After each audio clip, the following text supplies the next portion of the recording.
So bros, আমরা চলে আসছি বাংলাদেশের সবচেয়ে হাইস্ট মোটরেবল রোড ডিম পাহাড়ে। বাট ভাই দেখেন, আশেপাশের ভিউ কিছু দেখা যায়, পুরোটাই কুয়াশা দিয়ে ঢাকা।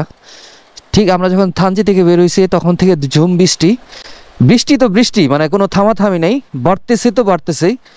মেঘ, কুয়াশা, আর কিছু দেখা যাইতেছে না।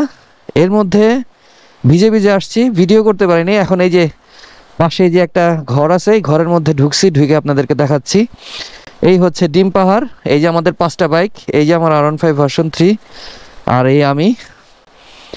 এই আমাদের ডিম পাহাড় ট্যুর, কারণ এর থেকে বেশি রিস্ক নিয়ে আর ভিডিও করা যাবে না। এই যে আমাদের বাইকগুলো, আর এই যে আমাদের ভাই বোনেরা। একটা ডিম আছে এখানে। ভাই ডিম পাহাড় আইসা এক্সপিরিয়েন্স বলেন।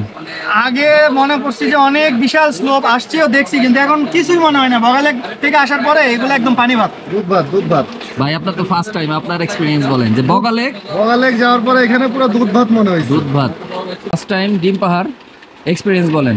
এক্সট্রিম ওয়েদারে আসার পরে ভাই, মানে এর চাইতে আর কোনো কিছু থাকে না। যা শুনছিলাম, আসলে কেউ যদি বগালেক মাইরা আসে, এটা তার কাছে দুধ ভাত, এক্সট্রিম ওয়েদার হোক আর যাই হোক। আর এ তো প্রো, এর কথা বইলা লাভ নাই। ভাই বললেন না, আমি ডিম পাহাড়ে আলীকদম থেকেও আসছি, এখান থেকেও আসছি, কিন্তু আমি যখন ওঠার পরে যখন এই টংটা দেখলাম, আমি বুঝলাম না যে আমি ডিম পাহাড়ে আইছি নাকি আসলে কোন পাহাড়ে আইছি।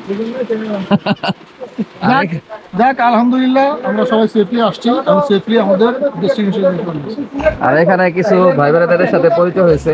আচ্ছা, সবার সাথে কথাবার্তা বলছি, ভালো লাগছে, সময় পার করতেছি। কারণ যেহেতু বৃষ্টি, এখানে আর বেশিক্ষণ আমরা ওয়েট করব না। আমরা এখন চলে যাব ডাইরেক্ট কাপ্তাইতে।